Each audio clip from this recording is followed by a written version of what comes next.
천지를 창조하시니라. 아멘. 하나님을 아는 것이 얼마나 중요한 것일까요? 분명히 말씀드릴 수 있는 것은 지금 현재 우리 각자가 생각하는 것보다 훨씬 중요하다라는 것입니다. 하나님을 아는 것과 관련해서 우리에게 참 큰 도전이 되는 말씀은 요한복음 17장 3절이죠. 영생은 곧 유일하신 참 하나님과 그가 보내신 자 예수 그리스도를 아는 것이니라. 사실 이 말씀은 우리의 이 작은 이성으로 금방 탁 이렇게 이해되는 영역은 아닌 것 같아요. 영생이라는 영원한 생명이 어떻게 하나님과 하나님이 보내신 자 예수 그리스도를 아는 것이다, 이렇게 말씀을 하실까? 그러나 우리가 이 말씀을 우리의 삶에 허락하신 여러 가지 관계와 삶의 상황 속에서 곰곰이 씹고 또 성령님의 도우심을 힘입을 때 이 진리가 우리에게 분명하게 드러난다라는 것이에요. 우리가 잘 아는 이 표현 끝에 있는 예수 그리스도를 아는 것이니라, 이 안다라는 것 단순히 지식만이 아니고 체험, 경험까지를 의미하는 것이죠. 하나님을 아는 것만큼 하나님의 생명에 참여할 수 있어요. 하나님을 아는 것만큼 하나님의 생명에 참여할 수 있다. 우리가 잘 아는 그림이 있죠. 고아와 부모님과 같이 사는 아이 둘 사이에 차이가 있다면 그 차이를 만들어내는 것이 무엇일까요? 그것은 바로 부모님의 생명에 참여한 결과가 있느냐라는 것이에요. 고아는 그것이 없죠. 그러나 부모님과 함께 사는 아이에게는 부모님의 생명에 참여한 그 결과가 분명히 있습니다. 우리가 흔히 이 부분을 얘기할 때 부모님의 사랑을 입고 자란 아이다 혹은 아니다, 이렇게 구분하는 경향이 있습니다. 맞죠? 그런데 저는 오늘 그 사랑이라는 단어 대신에 생명이라는 단어를 썼습니다. 사랑과 생명, 어떻게 좀 비교할 수 있을까요? 생명은 더 크고 근본적인 것이에요. 생명 안에 사랑이라는 어떤 요소가 있는 거죠. 생명은 우리가 생각하는 것, 그 모든 것을 아우를 수 있는 단어가 바로 이 생명이다라는 단어입니다. 얼마 전에 금쪽 같은 내 새끼라는 프로그램 아시나요? 예, 우리 한 어린 아이들부터 해가지고 초등학교 정도까지인 것 같아요. 제가 정확하게 모르겠지만 그런 아이들을 기르는데 어려움이 있는 가정이 있을 때 이제 이 프로그램에 나와서 전문가의 이제 관찰과 또 조언을 듣고 그 문제를 해결하는 참 귀한 그런 프로그램이라는 생각이 듭니다. 얼마 전에 이런 내용을 봤습니다.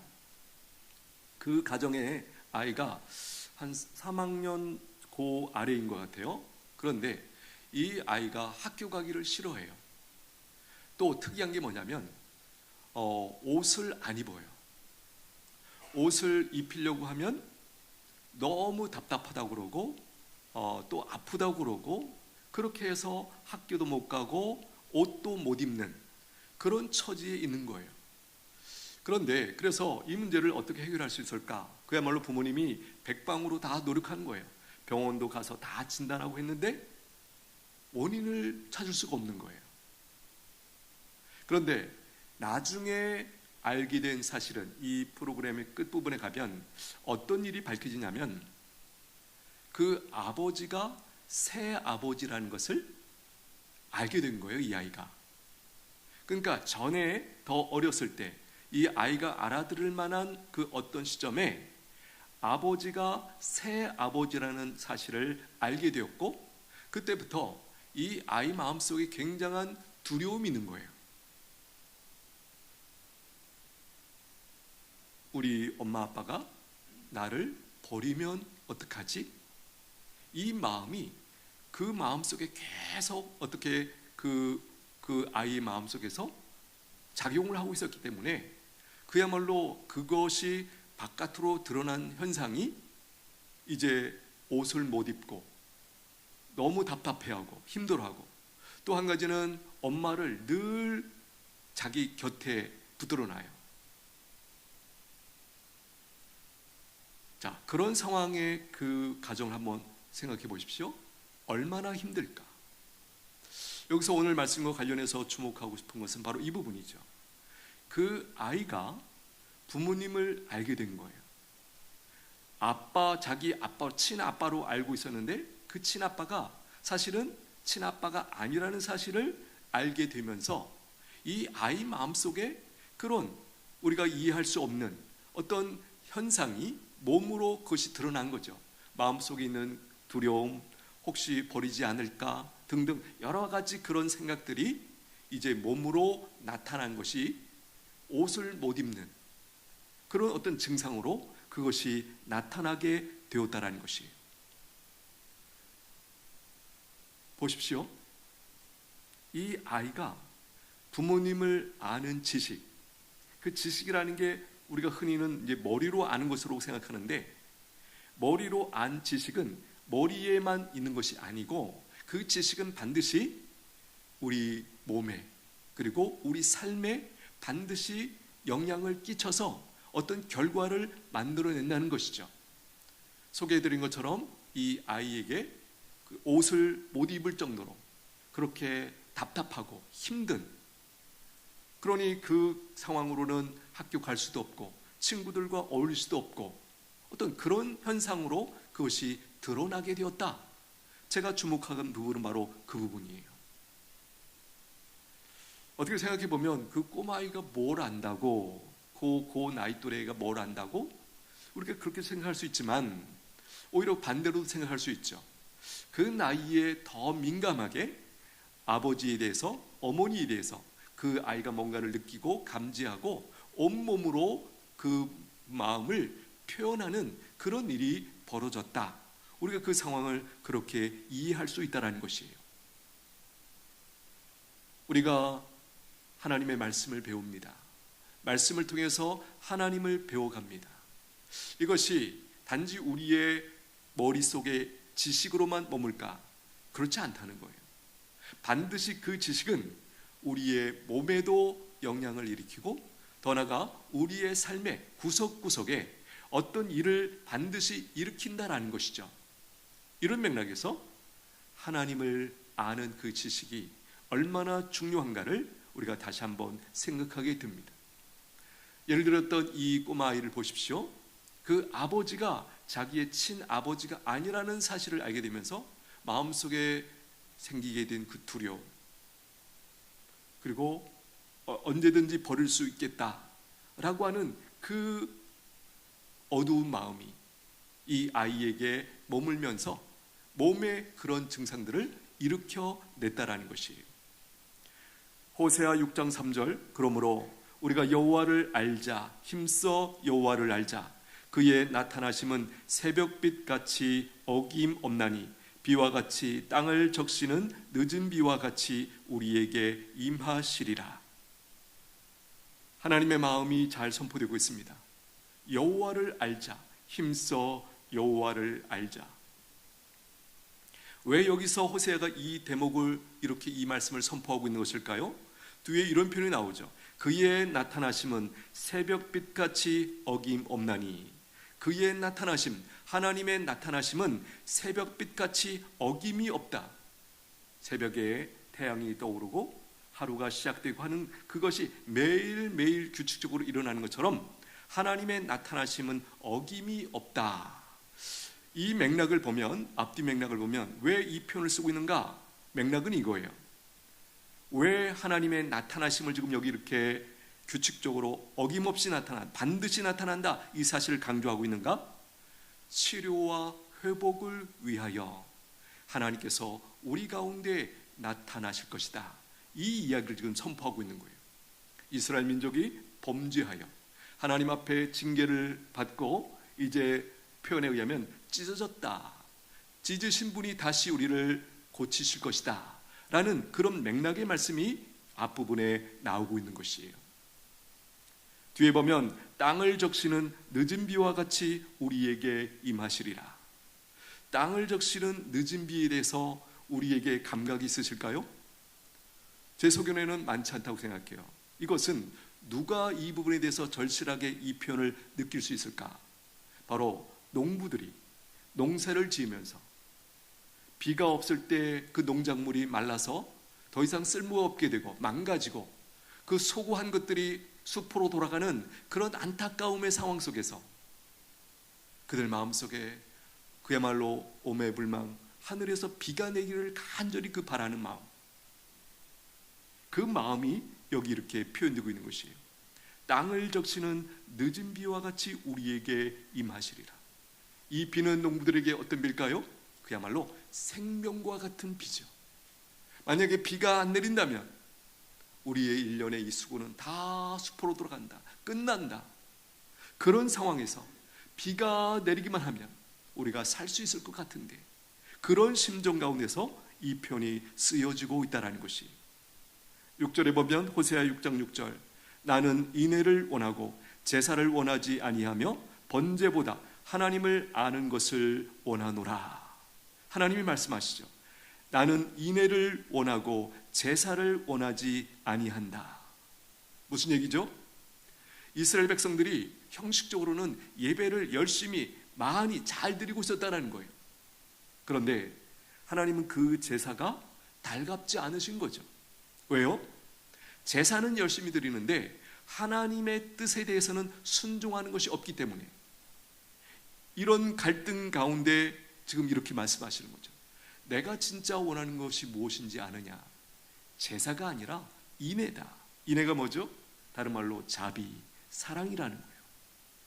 너희가 열심히 많이 규칙적으로 화려하게 제사를 많이 드리지만 내가 진짜 원하는 것은 그것이 아니고, 내가 너희에게 가르쳐준 그 말씀, 서로 사랑하라. 그것을 나는 더 원한다. 지금 그렇게 말씀하는 거죠. 그렇습니다. 우리가 나름대로 중심을 잡고 하나님 앞에 예배드리는 시간을 잘 지키고 우리의 마음을 다하여 잘 우리가 예배를 드리고자 하는 것, 귀한 것이 맞습니다. 그러나 오늘 이 호세아의 말씀을 의하면 하나님이 더 원하시는 게 뭐라고요? 하나님의 말씀에 순종하기를 더 원하신다. 뒷부분이 이렇습니다. 번제보다 하나님을 아는 것을 원하노라. 번제보다, 제사보다 하나님 아는 것을 원하노라. 이 하나님의 마음이 우리 안에 깨달아지게 되기를 축복합니다.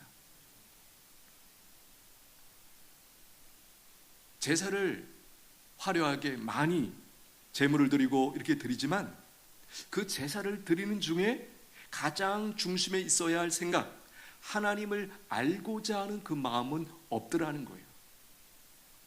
오늘 우리는 어떻습니까? 하나님 앞에 나와서 예배를 드릴 때 예배를 드린다는 그 사실뿐만 아니라 예배의 가장 중심에 있어야 할, 우리 마음에 있어야 할 생각이 뭐죠? 하나님을 아는 것입니다. 하나님을 아는 것입니다. 만약에 이 하나님을 아는 것, 혹은 하나님의 나를 향한, 우리를 향한 마음을 우리가 헤아리지 못했다면 그 예배는 어떻게 보면 실패했다라고 말해도 틀리지 않죠. 오늘 이 말씀에 의하면 딱 그렇습니다. 우리 예배가 아무리 화려하고 멋있고 그렇게 우리에게는, 스스로에게는 여겨질지 모르지만 하나님에 대해서 알고자 했던 마음, 그리고 이 예배를 통하여 말씀을 듣는 중에 하나님이 어떤 분이신가에 대해서 우리가 아는 바가 전혀 없다면 우리 예배는 실패했다라고 평가해야 된다는 것이에요. 그렇다면 사람이 어떻게 하나님을 알 수 있을까요? 근본적으로 말하면 이렇게 표현할 수 있습니다. 사실은 하나님이 자신을 드러내어 보여주실 때만 인간이 알 수 있습니다. 하나님이 자신을 드러내어 계시해 주실 때만 인간은 사실 하나님에 대해서 알 수 있다는 것이에요. 하나님을 아는 지식 가장 중요한 기초 혹은 근거는 뭘까요? 바로 성경 말씀이에요. 우리가 잘 아는 것처럼 이 성경은 우리의 역사가 참으로 놀랍습니다. 수천 년 동안 또 40여 명의 기자들에 의해서 기록이 되었습니다. 이 부분도 참 놀랍습니다. 성경이 가지고 있는 특징 중에 하나는 창세기부터 마지막 요한계시록까지 그 하나님께서 주시는 메시지가 일관되고 그 내용이 처음부터 끝까지 아구가 잘 맞아요. 바로 이 부분이 굉장히 신비한 일이죠. 다른 시대, 다른 저자들, 배경이 다른 저자들, 이런 다양한 사람들이 성경을 썼는데 어떻게 이 성경의 내용이 일관되고 어떤 통일성을 갖고 그렇게 이 성경이 쓰여질 수 있었을까? 답은 분명합니다. 원 저자가 하나님 한 분이시기 때문에 가능했던 것이죠. 바로 성경이 하나님이 자신을 인류에게 세상에 드러내어 보여주시는 가장 큰 통로입니다. 물론 이 계시의 완성은 예수 그리스도를 통해서 완성되죠. 이 성경에 대해서 종교개혁에 큰 기여를 했던 존 칼빈의 말을 들어보십시오.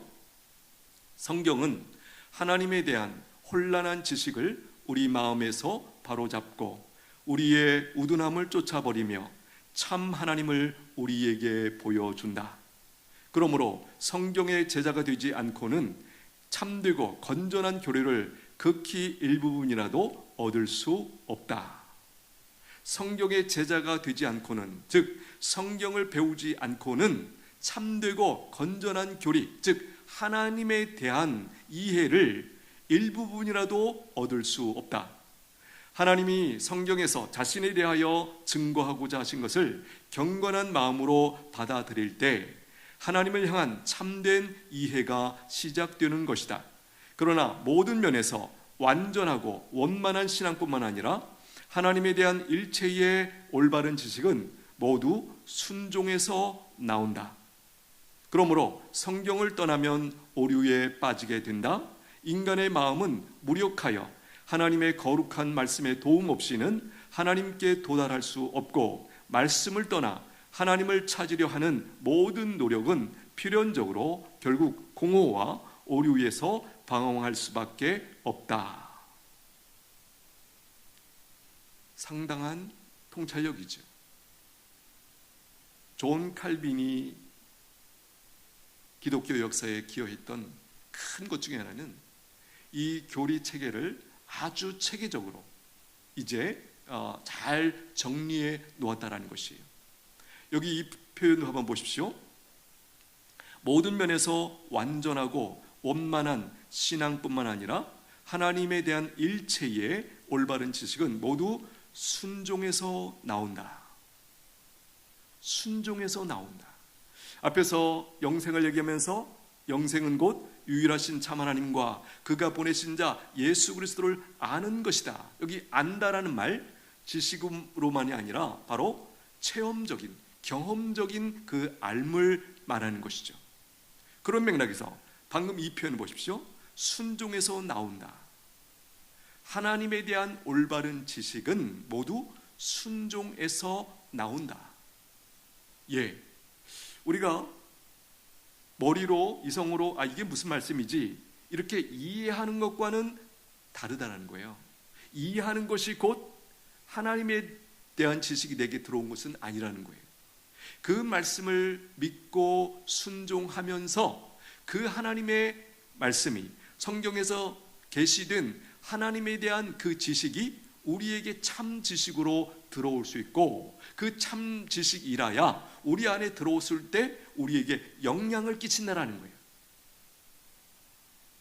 뒤에 가서도 말씀 나누겠지만 하나님을 알게 되고 하나님에 대한 지식이 하나하나 더 우리 안에 쌓일 때, 단순히 머리로가 아니고 체험적으로, 경험적으로 우리 안에 쌓일 때 그 지식은 우리에게 어떤 일을 일으킬까?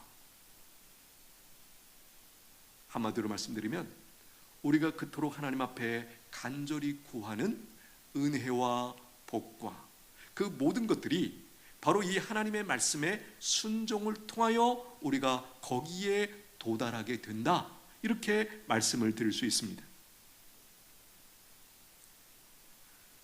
하나님의 말씀에 순종하는 것 없이 하나님을 경험할 수 없습니다. 이런 맥락에서 우리가 말씀을 순종한다는 것에 대해서 가장 중요한 이유가 뭘까? 왜 말씀을 지키고 순종해야 되는가? 우리의 일차적인 대답은 뭐였죠? 복받기 위해서. 맞습니다. 틀리지 않습니다. 그러나 오늘 우리가 나누는 맥락에 의하면 왜 우리가 하나님의 말씀을 순종해야 되는가? 바로 하나님을 알기 위해서다라는 것이에요. 저는 이 부분이 우리에게 더 분명한 위에 있는 이유가 되기를 원합니다. 하나님을 알기 위해서 우리가 하나님의 말씀에 순종해야 된다라는 것이에요. 그러므로 건강한 믿음 생활을 하고 있는 성도들에게 중심에 있는 마음이 뭐죠? 하나님의 말씀을 더 사모하는 거죠. 왜? 하나님을 알고 싶어서. 상상해 보십시오. 하나님이 나에게 가장 중요한 분이라면, 하나님이 나에게 가장 큰 사랑의 대상이 맞다면 왜 그분에 대해서 알고 싶은 마음이 없을까요? 당연히 있어야 했고 있을 수밖에 없는 거죠. 다시 한번 강조드립니다. 목장이 왜 그렇게 중요한가? 하나님의 말씀을 어떻게 하면 더 순종할 수 있을까를 함께 고민하는 장이기 때문이에요.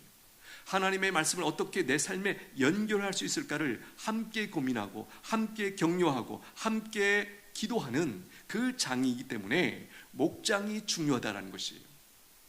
목장이 중요한 거 표면적으로 이렇게 설명할 수 있습니다. 아시는 것처럼 지금 강단에서 말씀을 선포할 때 여러분들이 저한테 질문할 수 없습니다. 궁금한 거 있어도 질문할 수 없어요. 그러나 바로 이 질문이 생겼을 때 그것을 질문할 수 있는 공간이 어디예요? 목장이에요. 목장. 목장에서 여러분들이 뭘 질문했다. 그 목자가 뭐 그거에 대해서 대답하지 못할 수도 있죠. 그럼 목자는 그것을 가지고 이제 교육자들에게 질문을 하고 그래서 그걸 또 연결하는 그런 통로가 될 수 있는 장이 바로 목장이다. 오늘 하나님의 말씀, 하나님을 알기 위해서는 순종 없이, 하나님의 말씀에 대한 순종 없이는 불가능하다. 바로 이 표현을 우리가 잘 이해하면 목장이라는 것이 왜 그토록 중요한지를 우리가 새롭게 깨닫게 된다는 것이에요. 기억하십시오. 하나님이 인간에게, 나에게 자신을 보여주셔야만 사람은 그분을 알 수 있다라는 것입니다. 언젠가도 말씀드린 적이 있다고 생각하는데, 제가 과거에 함께 부교육자 시절에 동역했던 그 여전우사님이 계세요. 이분의 간증을 듣고 조금 놀랐는데요. 이분이 예수 믿고 이제 결혼하면서 예수 믿은 거예요. 그런데 이제 가정의 평화를 위해서 믿는 남편을 따라서 열심히 교회를 다니셨다는 거예요. 근데 이분의 고백이 이거예요. 10년 동안 말씀이 들리지 않더라는 거예요. 10년이 지나간 어떤 시점에 예배당에 앉아 있는데, 예배를 드리고 있는데 말씀이 들리기 시작하더래요. 신기하지 않아요? 놀랍지 않아요? 그렇습니다. 우리가 하나님을 아는 것은 하나님이 우리 각자에게 허락하셔야, 자신을 드러내셔야, 또 말씀으로 들리게 하셔야 우리가 하나님을 알 수 있는 그런 기회를 얻게 된다는 것이에요. 왜 그분이 그렇게 오랜 시간이 걸렸을까? 우린 사실 잘 모릅니다. 해석하기 어렵습니다. 그러나 분명한 것은 그분의 입에서 그런 고백이 나오더라는 거예요. 창세기 1장 1절, 오늘 말씀 보십시오. 태초에 하나님이 천지를 창조하시니라. 이 말씀, 이 짧은 구절은 사실은 뒤에 나오는 요한계시록까지의 그 엄청나게 많은 양의 말씀을 다 함축하고 있는 표현이다. 그렇게 말해도 틀리지 않죠. 태초에 하나님이 세상을 창조하셨다. 천지를 창조하셨다. 이 짧은 구절 안에 인간이 질문할 수 있는 모든 것들에 대한 답이 여기 다 있어요. 저도 예수 믿고 이 말씀을 이해하면서 제가 그동안 가져왔던 많은 인생에 대한 질문들이 여기서 다 해결되더라고요. 또 다르게 말하면 제 삶 가운데 어떤 중심 그리고 어떤 균형이 이 말씀을 깨달으면서 제 안에 이렇게 생겼다. 감히 그렇게 고백할 수 있습니다. 물론 이 1장 1절만의 말씀이 아니고 이 1장 1절 말씀을 근거로 해서 뒤에 나오는 모든 성경의 내용을 사실은 많이 제대로 이해할 수 있는 그 틀이 여기 있어요. 이런 간증도 여러분 들어보셨을 거예요. 어떤 분이 성경의 여러 곳에서 나오는 믿기 어려운 내용들이 걸려서 참 믿음을 갖는데 많이 어려움이 있었다라는 거예요. 이분의 기도가 뭐였겠습니까? 하나님, 저도 옆에 있는 누구처럼 하나님을 믿기를 원합니다. 이런 소원을 가지고 기도하는 중에 어느 날 이 창세기 1장 1절 말씀을 본 거예요. 근데 그날따라 그 말씀이 전에도 봤는데 전에와는 다르게 그 말씀이 깨달아지더라는 거예요. 믿어지더라는 거예요. 그래서 1장 1절이 믿어지니까 이분이 성경 다른 곳에서 기적이나 있던 어떤 그런 내용들을 보면서 믿어지지 않던 것들이 이 1장 1절을 믿게 되면서 그것들이 다 믿어지더라는 거예요. 해결되더라는 거예요. 여러분, 오늘 우리가 보고 있는 이 1장 1절의 말씀, 우리 삶의 많은 문제들 혹은 고민들의 그 답을, 그 키를 이 1장 1절 말씀이 품고 있다는 것, 여러분 아시고 이 말씀을 새롭게 볼 수 있는 눈을 열어달라고 기도할 수 있게 되기를 축복합니다. 인간은요, 하나님이 자신을 보여주시고 가르쳐 주시는 만큼만 사실은 알 수 있습니다. 따라서 우리는 철저히 성경을 의지해서 성경이 안내하는 것을 따라 갈 때 우리가 그토록 사모하고 또 사랑하고 섬기고자 하는 하나님에 대해서 바르게 알 수 있다는 것이에요. 성경 밖에서 하나님을 알고자 한다면 어떻게 될까요? 반드시 실패하고 결국 어떤 일이 벌어질까? 우상을 섬기게 된다라는 것이에요. 엉뚱한 것을 하나님으로 알고 섬기는 그 무서운 일이 일어난다라는 것입니다. 우리는 결코 하나님을 완전히 이해할 수 없습니다. 로마서 11장 33절, 깊도다 하나님의 지혜와 지식의 풍성함이여 그의 판단은 헤아리지 못할 것이며 그의 길은 찾지 못할 것이로다. 그렇습니다. 이 표현도 그래서 가능합니다.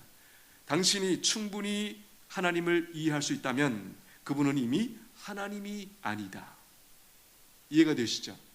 그렇습니다. 우리는 하나님 또 하나님의 말씀에 대해서 우리가 완전히 다 이해할 수 없어요.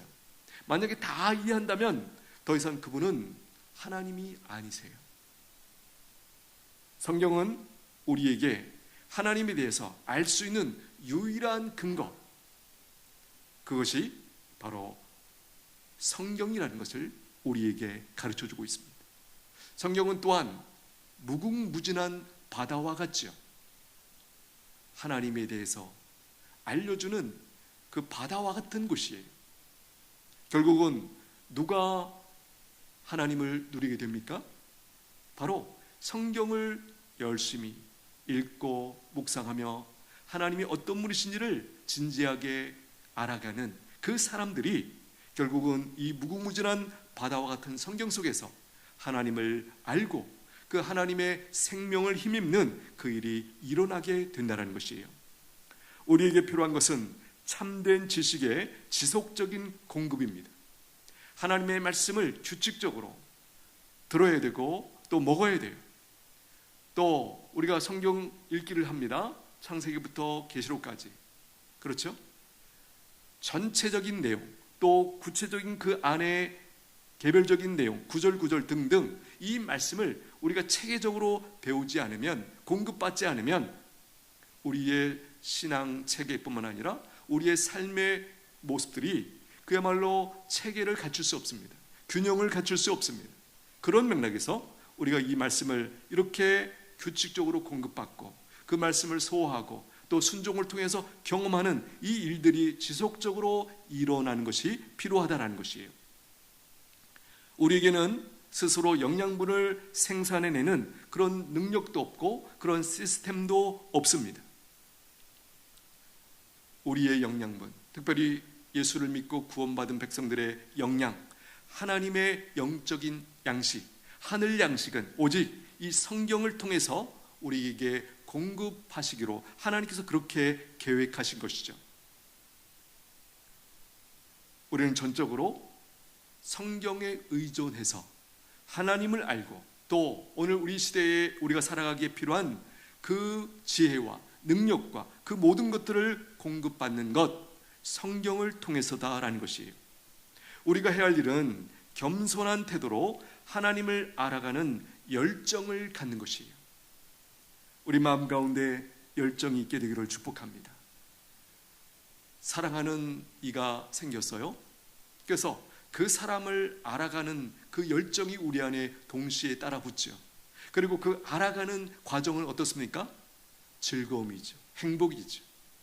우리가 연인 사이에 이런 것을 경험했습니다. 하물며 하나님을 알고 그분이 세상의 창조주이시고 나의 근원이시고 나를 이처럼 사랑하셔서 아들 예수님을 보내주시고 하나님의 구원 자녀로 삼아주신 이 놀라운 은혜를 우리가 깨닫게 될 때 그분에 대해서 사랑으로 반응하고 또 공경으로 반응하고 경외로 반응하고 당연히 알고자 하는 그 마음이 우리 가운데 있게 되어 있다는 것이에요. 하나님은 어떤 분이십니까?